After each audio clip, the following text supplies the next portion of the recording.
Two Orders Prime Time tonight. It's my name. My name is Wanda. Yes, it is. But that's not what you told me, man. Oh, well, yeah, but who are you? Election day in America. We're catching the fraudsters.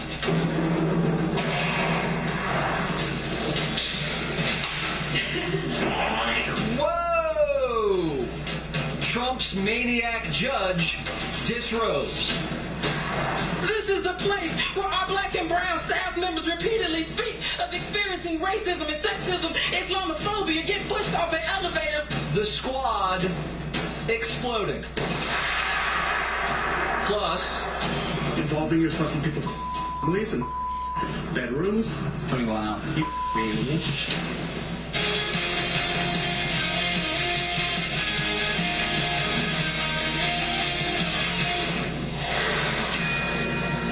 Fox News alert. It is election night. A lot on the line in Virginia, New Jersey, and Ohio, and Kentucky. Some races have already been called.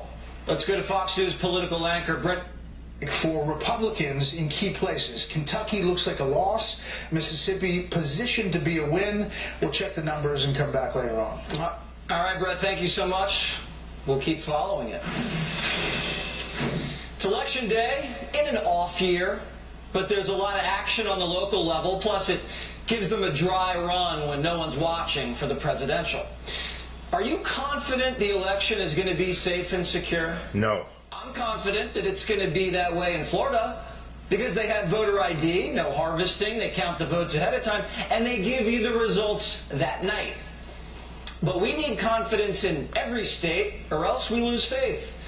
When there's fraud, and yes, there will be voter fraud, it needs to be investigated, invalidated, and prosecuted. In Springfield, Massachusetts, Justin Hurst is running for mayor, and he's been accused of paying people to vote for him. A surveillance video allegedly shows the candidate dropping voters off at City Hall for early voting. The voters then come back out, show their I voted early sticker, and then get paid cash. The candidate then pulls his car back up and picks up the voters who just got paid. Hurst denies it. Any accusations that my team paid residents in exchange for their vote is unequivocally false and nothing more than a last-minute smear campaign. Sure. And it's probably never happened before. Last night we told you that in Paterson, New Jersey, a politician was charged with personally taking mounds of mail-in ballots, destroying ones that voted against him, and making new ones that vote for him. And how did the politicians themselves get their hands on the ballots? And that's probably never happened before either. And then there's Bridgeport, Connecticut. A judge just overturned a primary election because two women were seen on surveillance allegedly stuffing absentee ballots in drop boxes across the city. One of those women is Wanda Getter-Pataki, a.k.a. Wanda the Stuffer. We ran a background on Wanda. She's been breaking the law since the 80s. Charges of drug possession, assault, vandalism, resisting arrest, parole violations galore. Wanda is a Democratic operative who's been working to get out the vote in Connecticut for years. The state's investigating her in a separate voter fraud case from 2019. She's accused of doing the same thing for the same candidate 4 years ago. And in the same year she got caught stuffing, Connecticut gave Wanda an award for ballot harvesting. Ballot Harvester of the Year. Here she is at the AstroTurf Club for the Women's Leadership Awards brunch. Yum, yum, yum. Help me, Wanda. And she's doing it again. And it's on camera. Wanda works for the city of Bridgeport. She's an operations specialist, making about 60 grand a year. The stuffer works the front desk. Right outside the mayor's office, she controls who goes in and out. This summer, a constitutional activist tried to talk to the mayor. Wanda tried to kick him out and then gave him a fake name. Hi, who are you, ma'am? I work downstairs at the front desk. And your name? Cheryl. Cheryl? Yes, you have to come back downstairs. Why would I need to come back downstairs, Cheryl? Because you have permission to be upstairs. Why would I need permission to be upstairs? Woman's You thought your name was Cheryl, but I seem to hear everybody calling you Wanda. Did you lie to me about your name, ma'am?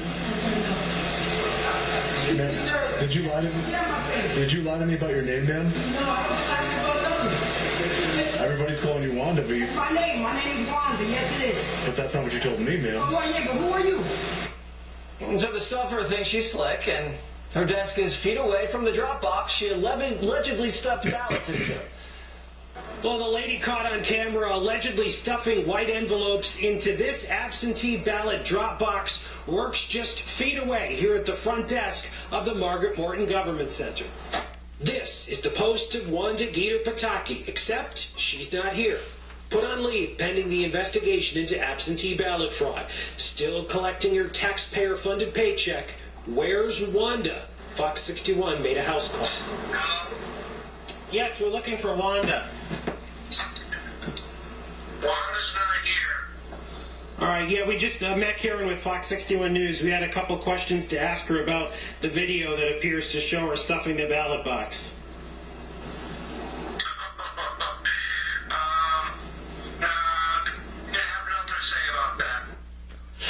So when Wanda isn't manning the mayor's desk, she manages a bail bond agency. We gave them a call today. They said talk to the lawyer.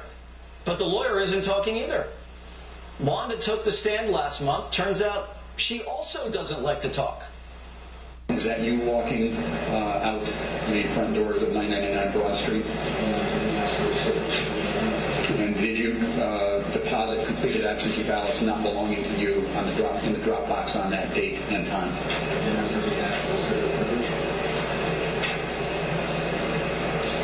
Oh, Wanda, what have you gotten into now?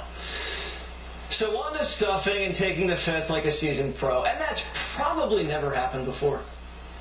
Of course it has. There's Wandas all over America. You can arrest Wanda, you can even lock her up, but there's never going to be a time where they run out of Wandas. When the ballots get stuffed by the Wandas who work the desks outside the mayor's offices, it tells you the cheating machine is entrenched. It's deep Is state. Wanda a bug in the system, or is Wanda the system? We need cameras everywhere. We need cameras on the drop boxes, in the election centers, and in the count rooms. They make police wear body cameras. We should strap body cameras to election officials. And anybody who resists transparency and security is a snake in my eyes.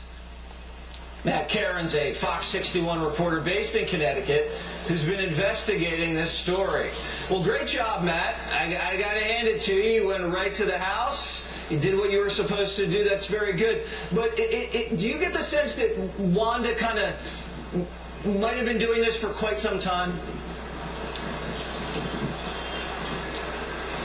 Well, first of all, Jesse, thanks a lot for having me on and for highlighting this really important issue here for our state of Connecticut. You know, we have an agency here in Connecticut called the State Elections Enforcement Commission, and there the primary agency is going to be investigating all of these alleged issues of ballot fraud involving Wanda, many of which you just highlighted. And they have dozens of complaints that they're going to be looking into. And the question that you asked is the question that everybody wants to get to the bottom of, is how deep does this go? And there's a lot of questions about that. Is it just a few bad actors, or is this sort of organized crime? Is it more of a systemic problem? And so the State Elections Enforcement Commission here in Connecticut is going to be looking into all of that.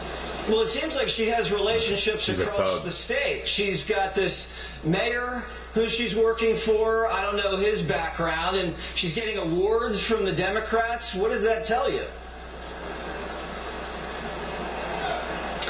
Well, Mayor Joe Ganim was convicted Listen to of this. federal corruption charges and was sentenced to 9 years in prison. He served a portion of that sentence and then got reelected here in Bridgeport. So, you know, I guess if you want to talk political history here in Bridgeport, it is admittedly a very dubious history.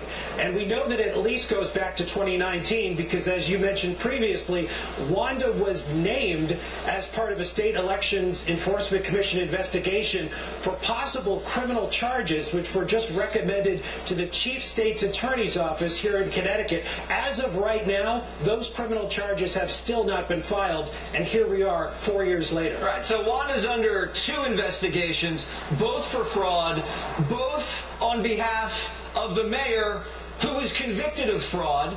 We're not accusing her of anything. Wanda's innocent until proven guilty. It looks bad. By the way, Matt, what was Wanda doing today on Election Day? Well, as far as we know, Wanda is no longer working. She's on paid administrative leave. But I think what's important about that is paid administrative leave. I mean, her salary is funded by the taxpayers. So she's still collecting, as far as we know, a taxpayer-funded paycheck. And until criminal charges are levied or there's some sort of hard conviction here, the mayor's office certainly seems disinclined to terminate her. Okay. She's collecting the paycheck. We hope she's not collecting more ballots. That would not be good, Wanda. Wanda is in enough trouble. Matt, thank you so much for your reporting.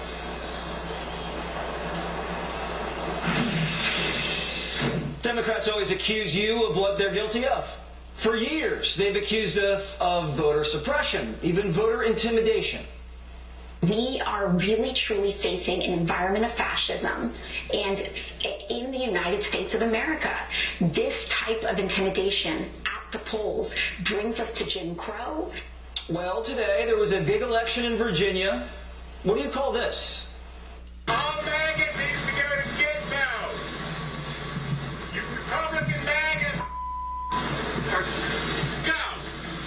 You're scum, buddy.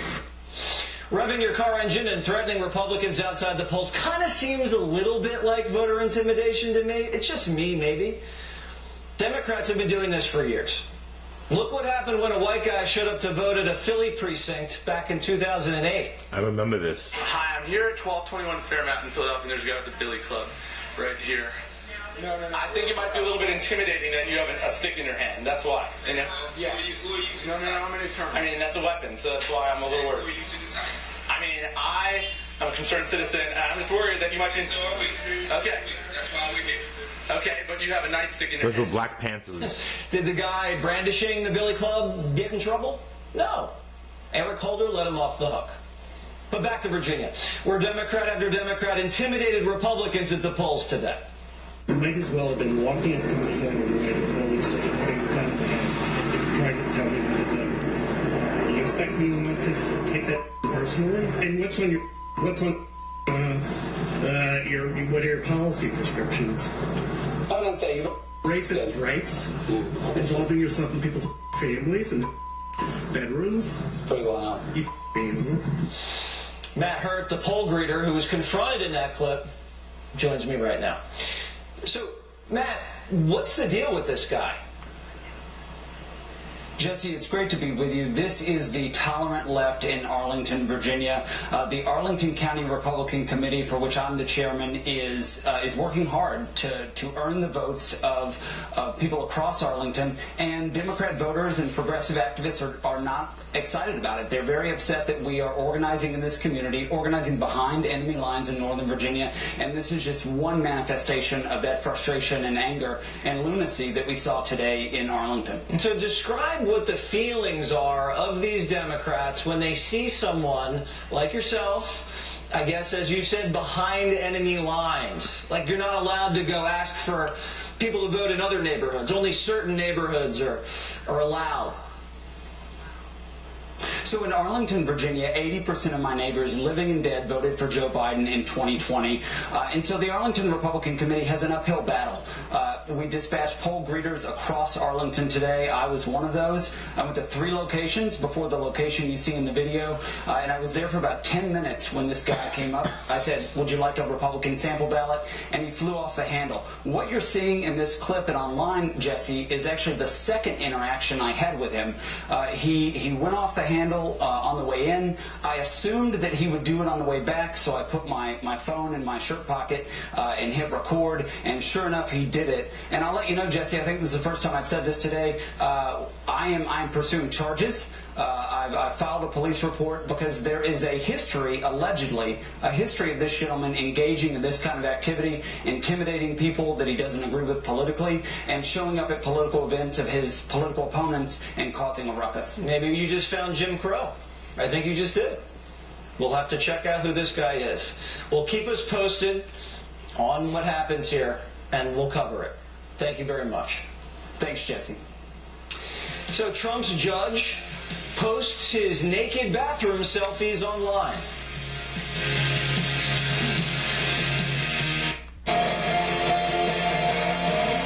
Think back to your favorite TV drama, the suspense, the backstabbing, the plot twists. Personally, I was always in it for the character development. That kind of kept me hooked. And the Trump show has all the elements of your classic TV drama. What will the casting directors come up with next? First, we had the Giggly Wicked in Georgia, the jury forewoman who dreamt about putting Trump under oath. I kind of wanted to subpoena the former president because I got to swear everybody in. And so I thought it'd be really cool to get 60 seconds with President Trump of me looking at him and being like, do you solemnly swear? And me getting to swear him in. I kind of just thought that would be an awesome moment. To Special Counsel Jack Smith, who intrigued us with his purple robes and scraggly beard, whose European bicycle accident delayed his debut. But when Jack Smith hit the street, everybody wanted to know one thing. Turns out even Jack Smith can't resist a $5 footlong. That's according to what we see right there, new and exclusive CNN video of the special counsel at Subway. He stood in line just like everybody else, and I couldn't tell whether it was a footlong or was it a 6-inch sub. I think it was a 6-inch. Another main character, Fat Alvin. A name I don't really like, that's what Trump says. Who charged Trump with paying a woman to effect an election he'd already won. Season 1, episode 1. Those were the days. Today, Letitia James is getting her 15 minutes. The New York AG literally campaigned against defeating the white man. So we've got to stand up to the federal government. We've got to stand up to bullies. We've got to stand up to an administration which is too male, too pale, and too stale. Too male, too pale, and too stale. Not so honorable Manhattan judge Arthur Engeron. Look at this guy. The taxi driving hippie drummer with hair wilder than Bernie's, smiling into the camera like he's been cast in an 80s courtroom sitcom. Remember when we warned you that drummers are always the crazy ones? Should have listened. There's more than meets the eye with this goofy judge. Literally. We found out today that this judge runs a high school alumni newsletter. If you graduated from Whitley and you're interested in attending your class reunion, the judge has you covered. But that's the only thing the judge covers. This is Trump's judge sharing your run-of-the-mill bonus torso photo. Primetime did our due diligence because we respect privacy. Our crack producers compared and contrasted other shirtless photos of the judge that were also circulating online. The pecs and the abs check out. And it wasn't just one shirtless bathroom selfie. Judge Nudie, not to be confused with Judge Judy, posted another one. We've asked the judge, what are you doing? And please tell us we're wrong. We'll let you know what he says. But again, this is Judge Nudie's newsletter. If he's posting some other man's nude bathroom selfie, I don't know if that makes it better or worse. Plus, circumstantial evidence leads us to believe that yes, this is Judge Judy's bare chest. Because the judge has a new workout routine. There he is with his gym buddy. I guess they spot each other. Judge Nudie has the right to express himself in any way he wants. We don't judge. But he does. The nude bathroom selfie-sharing former drummer gets to decide whether Donald Trump's real estate empire lives or dies. You can't take this man seriously. Men like this can't have the unilateral power to nuke the president's business license because a racist prosecutor asked him to. The man's a joke. If anybody should be hit with a gag order, it's Judge Nudie. Mahek Cook is a political strategist and attorney. Mahek, what the heck here? what the heck is right? This judge is a lunatic. He's a political activist, and I think he's insane. We need to say are the facts against President Donald Trump. Show us the harm, show us the fraud, and instead we're seeing shirtless photos of a judge. I mean, this is just all charades. It's a weaponization of our American justice system, and nobody wants to see the judge with his shirt off. What a despicable act. There has to be a code of ethics that New York judges have to abide by in order to keep their robes clean, so to speak. Is he out of line with respect to the code of conduct that judges follow, posting naked bathroom selfies? He's absolutely out of line. Look, we started with the judge smiling at the camera and waving to pounding the table when the defense was trying to speak. And now we have these naked bathroom selfies. He's out of line. The same judge wants to gag President Donald Trump and his defense. The same judge doesn't want a political rally in his courtroom. What is he doing in his bathroom? This is ridiculous. This is not what the American people signed up for. And what kind of judgment does it show? That you're taking naked photos of yourself and then putting them on the internet. I mean, what kind of judgment does that show? And this guy's in charge of the former president's buildings? That's crazy. That's crazy. He's going to have to answer for this. You know this is going to come up. And there's no other way that he has to step down. The man has to step down. He's completely disqualified himself. And unfortunately, we're going to have to search the internet for more naked bathroom selfies. I'm sorry, but we're going to get to the bottom of it. And heck, thank you very much. Thank you. Well, today the squad officially blew up. My city, my grandmother, like all Palestinians, just wants to live her life with freedom and human dignity we all deserve. Time has expired. Movement will continue for liberation until every single Palestinian has the right to live in liberty. This place is where 1,700 members of Congress, this elected body, enslaved black people. It's not surprising because they thought it was right. Racism and sexism, Islamophobia get pushed off in elevators, xenophobia and more right here in this workplace. So the squad's exploding. Rashida Tlaib, who accused President Biden of genocide, is facing a censure. The squad not dialing it back, even a little bit, after pro-Palestinian mobs surrounded the White House and vandalized our precious monuments this weekend. Hamas sympathizers have been terrorizing Jews across the country and tearing down hostage posters. As we predicted, this is leading to trouble. And the Biden White House won't condemn the loons. Is the White House's view that these actions should be condemned, the pulling down of them, or that that's a form of peaceful protest? Look, I've sort of kind of seen the reporting here and there. I think it was from last week, right? Like 30 million videos that have gone around. No, I know, I hear you. I hear you. I'm just not going to. I'm not going to. I'm not going. Is that peaceful protest to pull that down, or should you not be? I'm just not going to go into specifics on that particular thing. Yeah, right. And then Binder had to clean that up an hour later because, you know, you can't not condemn that. The damage has been done. The radical left has now been given license to operate on our streets uninhibited by law enforcement or moral decency. On Sunday, a 69-year-old Jewish man was killed in California. He was holding an Israeli Listen to this story. when a pro-Palestinian protester smashed him in the head with a megaphone, knocking him to the ground. He was later pronounced dead. Police ruled it a homicide. And while he bled out on the pavement and was stretchered into the ambulance, Palestinian zealots continued to chant anti-Jewish slogans. Here's an eyewitness. I hear the bullhorn coming from across the street, and all of a sudden, I saw, a hand fly with the bullhorn in it. When I saw the fracas start, I saw the bullhorn come across. It was very easy to see from where I was. While Jewish men are being murdered on American streets, the White House is worried about Islamophobia. Really? In fact, the White House is more worried about MAGA extremism than Islamic extremism. Tomorrow, Biden will send his sweaty surrogates to Miami ahead of the Republican primary debate and warned the country about the threat of MAGA extremism.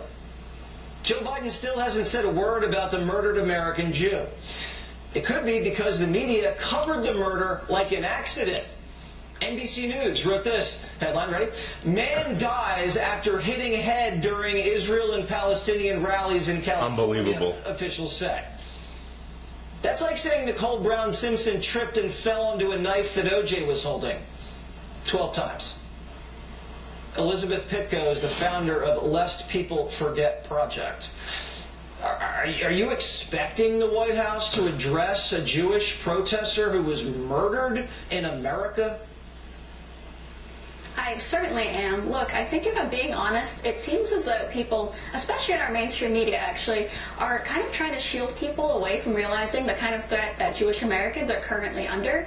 I don't know if people realize this, but Jewish Americans make up less than 2.5% of the U.S. population, and yet we're the targets of close to 60% of hate crimes based on religion.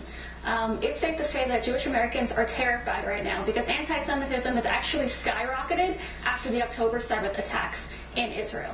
Jews are scared to go to school. They're scared to go to work. They're scared to take public transportation. They're scared to go anywhere where it's clear that they are visibly Jewish or even just pro-Israel. I think the fact that we have reached that point was terrifying enough for me as a daughter of Jewish refugees from the former Soviet Union.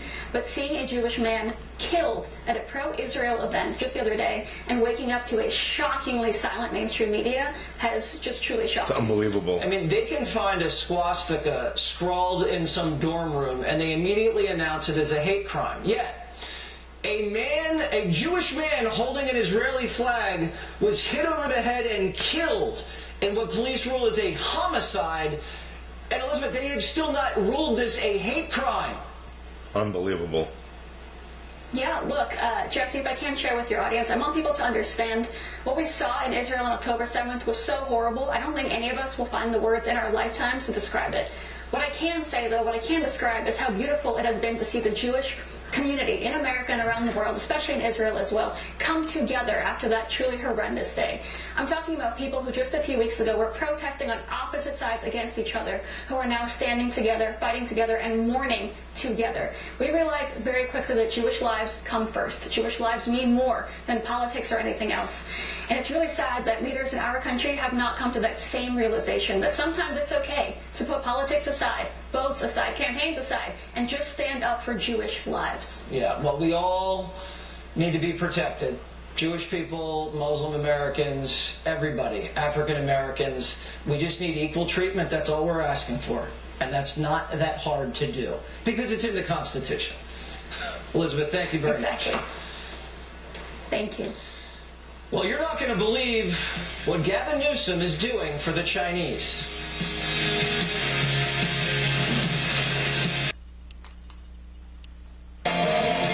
When you go to court, you're supposed to wear a suit, keep your head down, try not to make a scene. How about this? When Gavin Newsom visited China, he was treated like a prince. Now, if Gavin wanted to go 80 miles an hour in a Chinese toboggan, Gavin went 80 miles an hour. If Gavin wanted to drive one of China's pricey electric cars, Gavin put the pedal to the metal. If Gavin wants to run over a kid during a friendly game of pickup, no one's going to blow the whistle. From their birds to their walls, China took away Gavin's breath. Gavin left China so inspired that he told the Chinese, "My house is your house. Come over whenever you want, Xi. Maybe we'll grab dinner and catch a game." And what a great way to level set in terms of a serious meeting, a serious moment in the relationship between our respective countries, and talk about Kobe Bryant.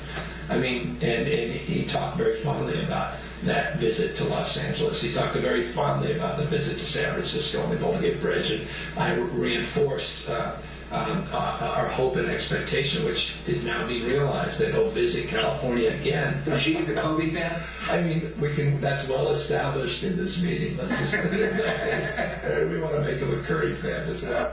Well, this relationship is moving faster than primetime thought. Gavin was in China for 6 days, and Xi's already coming to San Francisco. These two can't keep their hands off each other. But there's a problem. Gavin's house is a mess. California isn't all cranes and toboggans. Look at this.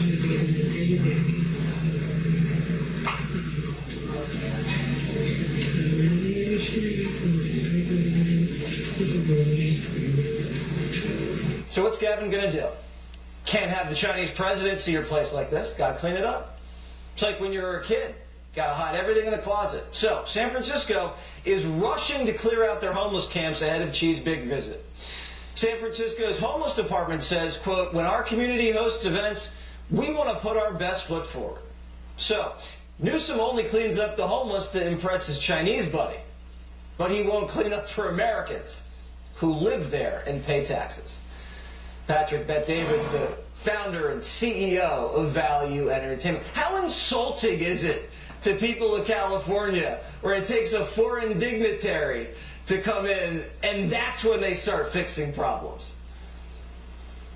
Jesse, it's great to be on with you. Well, first of all, you got to tell him, I mean, you know, give him credit for at least trying to put on a show and an act to say, hey, you know, mi casa, tu casa, you can come to my house, you know, California is your place, and he's trying to sell this whole thing. But there's a couple things we need to know about Gavin Newsom. When you look at his resume, you'll understand what he's doing. There's only one thing this man hasn't done. He was born in 1967 in San Francisco. His father was a California State Appeals Court judge close to the Getty family, the billionaire.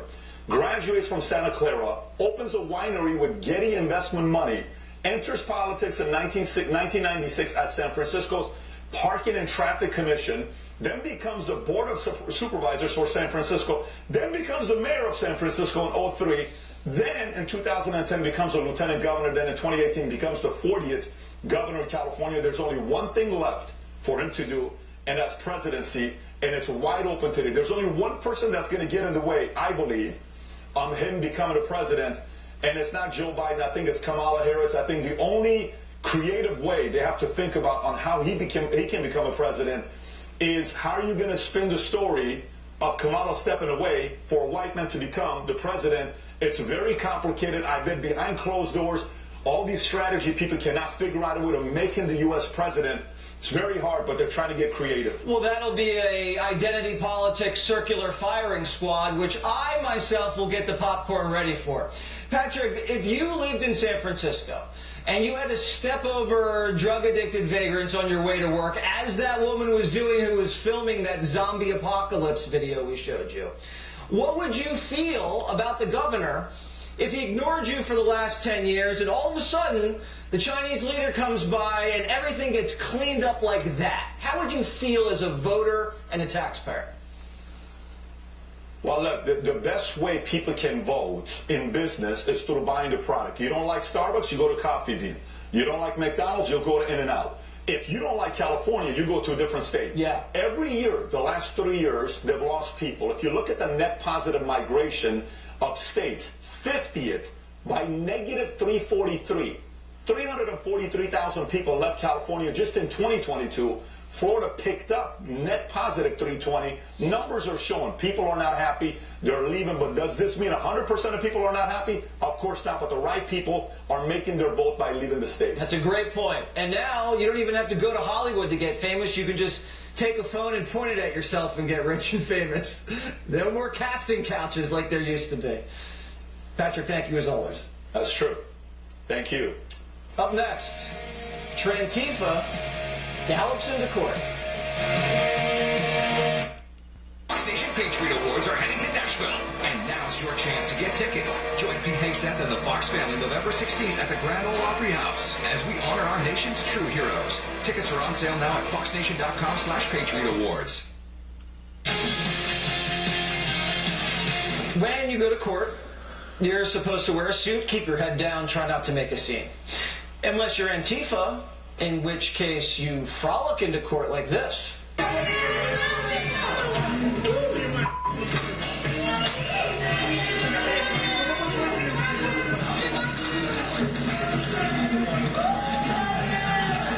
How are you feeling today? You feel okay?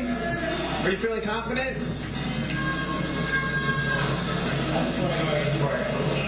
And thanks, of course, to the Daily Mail for that video. That's James Mariscano, an Antifa member who says he's a lady named Jamie. James and 150 of his closest friends tried to burn down an Atlanta police training facility earlier this year and assaulted cops with Molotov cocktails. James is facing domestic terrorism charges But he didn't let a little thing like that rain on his parade. Look at him prance his way to the courthouse along with his other unemployed buddies. Maybe James isn't worried because he knows his tycoon daddy will be there to save him. That's right. James isn't just a radical leftist. He's the son of Michael Mariscano, who was once called the most powerful man in North Carolina. Not Michael Jordan, Michael Mariscano. We expect to hear, "Do you know who my daddy is?" very soon. And James isn't unique. A lot of these Antifa members grew up wealthy, like our friend Frankie Carroll. He was also arrested for throwing Molotov cocktails at the cops. Daddy's a millionaire surgeon from Kennebunkport. You've heard that story before. These people are riddled with white guilt and shame over their parents' success. That's why they dress up like homeless people and live in the woods. Do us a favor and see a therapist, please.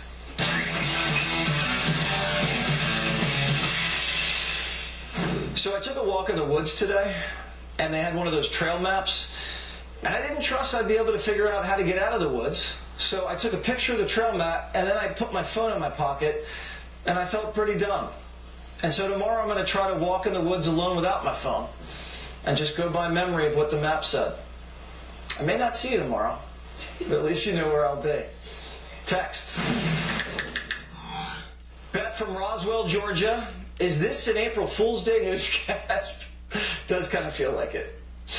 James from New York. I'm a Republican. Help me, Wanda. Help me, Wanda. Sorry. She only helps Democrats. Dave from Ohio. Jesse, concerning the judge, please don't get to the bottom of it. The top was bad enough. I stand corrected. We will not be getting to the bottom of that. Kathy from Warrington Plains, Montana. The judge may not be able to gag Trump, but those pictures made me gag. Yep, you and me too. Matt from San Marcos, Texas. Why the drummer hate, bro? Frontmen are the crazy ones. I beg to differ. Lathan from Baltimore, Maryland. Do you realize we drummers get all the chicks, right? Do you think that judge gets all the chicks? I'm not quite sure about that. Vince from Maryland. What would happen if Donald Trump printed the judge photos on a t-shirt and wore that to court tomorrow? Don't give him any ideas. Always remember, I'm Waters, and this is my world.